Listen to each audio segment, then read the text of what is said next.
नमस्कार, जोहार आदाब। मैं हूं आपका जाद और आप देख रहे हैं जोहार न्यूज। इन दिनों झारखंड में क्या कुछ चल रहा है। झारखंड में चल रहा है नौकरी बचाने की एक पहल और नौकरी पाने की पहल। जो नीति आई है 60-40 नियोजन नीति, देखा जा रहा है कि जब से ये नीति आई है तब से तो तमाम झारखंड वासियों में और झारखंडी युवाओं में एक रोष है, क्योंकि उसे ये नीति पसंद नहीं है। उसे स्पष्ट ये समझ नहीं आ रहा है कि 60 क्या है 40 क्या है। ऐसे में जो झारखंडी मूल के लोग हैं उसमें रोष होना लाजमी है।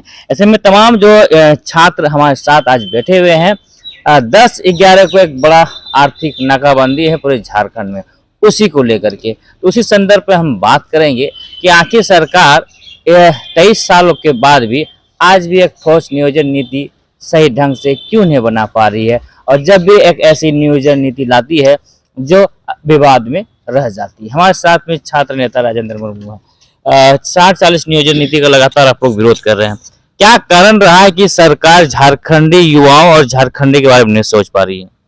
देखिए, सबसे पहले तो आप मीडिया बंधु, आपको जोहार, धन्यवाद। और जिस प्रकार से आपने कहा कि झारखंड सरकार यहाँ झारखंड हितों में या झारखंड के छात्रों के हितों में कभी नहीं चाहे। यदि चाहते तो हम लोग झारखंड में सिर्फ 10 और 11 जून को आर्थिक नाकाबंदी ही नहीं, इससे पहले हम लोग ज्ञापन भी दे चुके।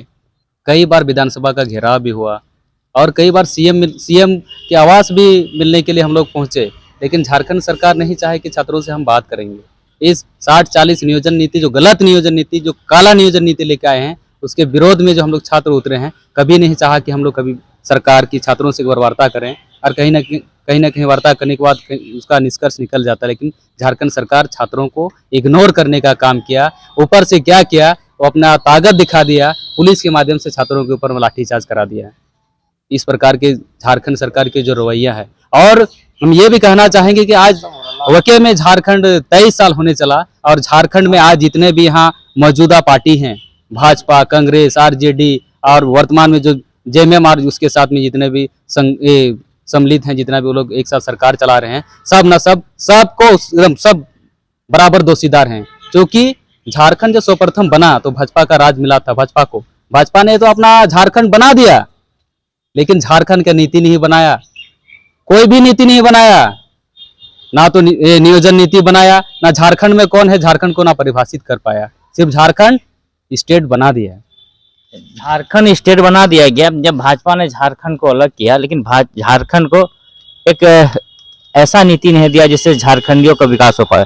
श्यामदेव जी, एक बात हमको बताइए, क्या झारखंड इतना खनिज संपदा में धनी है इसलिए नहीं छोड़ दिया गया इसे, या कोई और कारण रहा होगा कि झारखंड को एक अच्छी नीति नहीं दिया गया?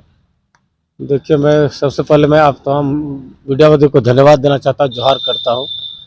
देखिए, सरकार का जो मानसिकता है, सरकार आपका 23 साल, झारखंड अलग होने में 23 साल हमारा युवा हो चुका झारखंड, और हमारा यहाँ दुर्भाग्य है कि आज तक कोई नीति नहीं बने, ना विस्थापन नीति, ना उद्योग नीति, ना यहाँ का नियोजन नीति। जितना भी नीतियाँ हैं, स्पष्ट नीतियाँ कोई भी अपने। इसी लिए आज कई हमारे जगह, आप धनबाद जैसे शहर में चले जाइए, बोकारो जैसे शहर में चले जाइए, जमशेदपुर जैसे शहर में चले, दुमका में भी आप अमड़ापड़ा चले जाइए, अभी तो दुमका शहर के आपका गोपीकांदर चले जाइए, शिकारीपड़ा भी विस्थापन होने वाला। हमारा जो आपका डैम बना है उसमें विस्थापन हुआ, आज तक वो लोग को न्याय नहीं मिला। तो आज सरकार जिस तरह से हमारे लोगों को नीति नहीं के कारण, विस्थापन नीति नहीं होने के कारण पलायन कर गए लोग, उसी तरह आज हमारे झारखंड के नौजवान को भी पलायन करने के लिए मजबूर कर रहा है। इसलिए उन लोगों ने नियोजन नीति नहीं स्पष्ट कर पा रहे। और इसका ये एक सबसे बड़ी चीज है कि झारखंड पूरे प्रदेशों को चलाने वाला झारखंड है, सबसे अमीर राज्य है, सोने का चिड़िया जिसको बोलते हैं वो झारखंड है। हमारे जो 18 प्रदेशों में से जितने भी भारत में जितने देश है, उससे सबसे अमीर देश अगर है तो कोई तो झारखंड है। जब हमारा 15 नवंबर 2000 को जब बिहार से अलग हो रहा था, तो बिहार के रहने वाले लोगों ने और बिहार के प्रशासन और शासन लोगों ने, वो लोग चिंता की थी कि हमारी क्या होने वाला है, आने वाला क्या, हमारे जो यहाँ का रहने वाले लोग से कैसे रोजगार मिलेगा, कैसे यहाँ का भरण पोषण होगा, वो लोग चिंतित में था। क्योंकि सारे खनिज संपदा, चाहे कोयला हो, अभ्रक हो, खनिज हो, पत्थर हो, बालू, जितने भी हमारे जो खनिज संपदा है, सारे आप देखेंगे यहाँ का कोयला से बिजली उत्पन्न होता है तो मिलता कहाँ को है, बांग्लादेश को। यहाँ के झारखंड के लोगों को क्या बताया, अग्निचोनी, यही वाला हिसाब किताब कर रहा है सरकार। और इसलिए उन्होंने वही नियत अपनाए जिस तरह से हमारे कोयला को बेचने का काम करता है, बालू को बाहरी पे बेचने का काम करता है, आपका गिट्टी और आपका लोह सामान जितना सारा है। यहाँ का लोगों कई का अपने लोगों को देखा कि तो बाजारों में गांव में शौचालय बनाने का भी करने के लिए भी अगर कोई सोचता है तो उनको भी मजबूर होना पड़ता है, उसे कई गुना दामों में खरीदना पड़ता है। क्योंकि बिहार को देता है, यूपी को देता है, बाहरियों को देता है उस चीज को। उसी तरह उन्होंने उसको ओपन ऑल रखा है तो झारखंड को भी, ताकि बाहरियों को नौकरी दे सके। यहाँ जिस तरह से कोयला बालू को बेचने का काम करे, उसी तरह हमारे झारखंड की सरकार ने जिस तरह से भारत का नागरिक, आप समझ रहे हैं, कोई भी स्टेट में ऐसा नियोजन नीति आप दिखा दीजिए। बिहार ने बोला कि भारत का नागरिक हो लेकिन बिहार का स्थायी निवासी होना चाहिए, वही उसका पात्रता रखता है। यूपी ने जो नियोजन नीति बनाया, उन्होंने कहा कि बिहार भारत का नागरिक हो लेकिन उत्तर प्रदेश का स्थायी निवासी हो, वही उसका पात्रता रखता है। लेकिन झारखंड ऐसा कौन सा मजबूरी में फंसा हुआ है भाई कि यहाँ भारत का नागरिक कोई भी आकर यहाँ के रह सके। इसीलिए उन लोग चाहता है, क्योंकि यहाँ से पूरा जिस तरह से खनिज संपदा बेचने का काम करा, उसी तरह हमारे झारखंड के नौजवानों को नौकरी को भी बेचने का काम कर रहे हैं। ये हमारा गांव से बर्दाश्त से बाहर है। आज हम लोग को सेखुआ पत्ता और नगाड़े के साथ हम सरकार को सचेत करना दे रहे हैं कि वो सुधर जाए समय रहते। जिस तरह से हमारे पूर्वजों ने अंग्रेजों को घुटने के बल टेकाया था, हेमंत सोरेन जी आपको संथाल परगना बहुत बड़ा सम्मान दिया है।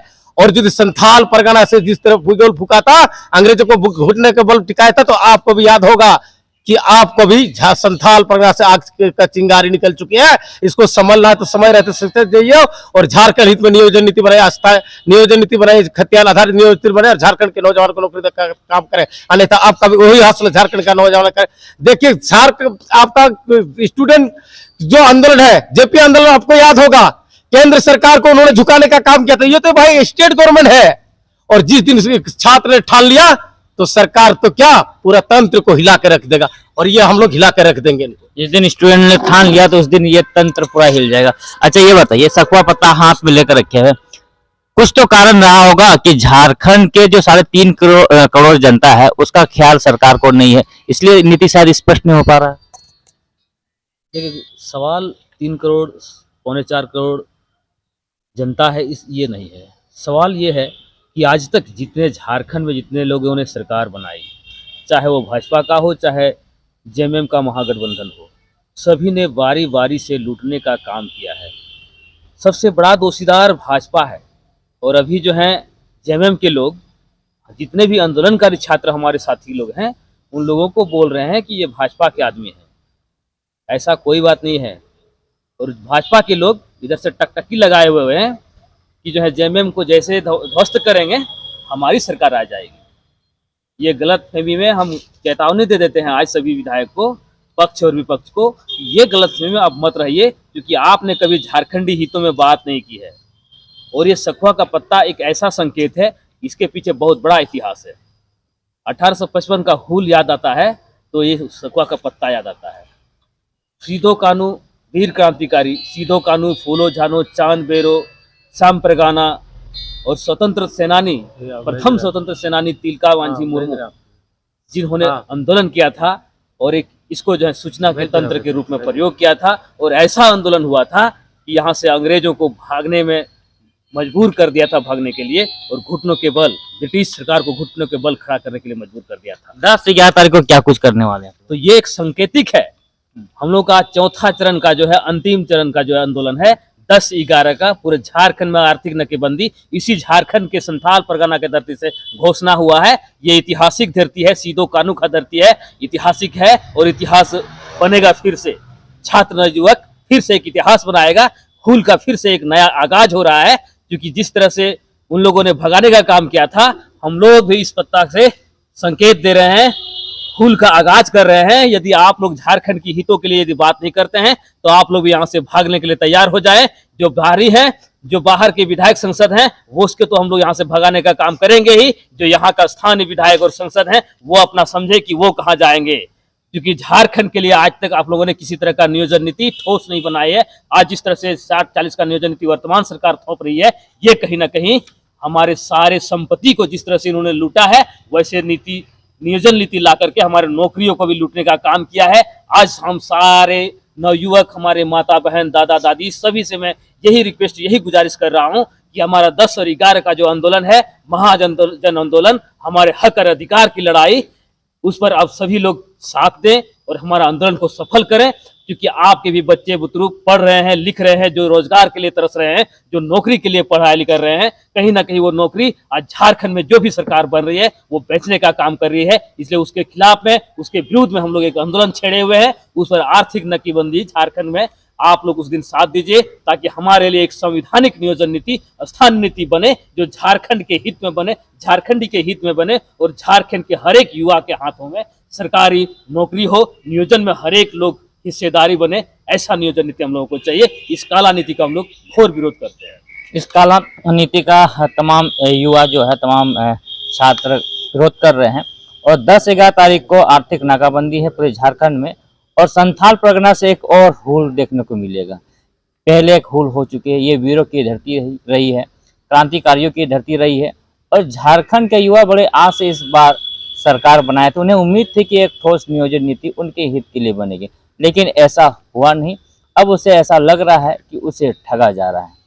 देखते हैं 10 से 11 तारीख को क्या कुछ होता है। आप लोग बने रहिए हमारे साथ। धन्यवाद।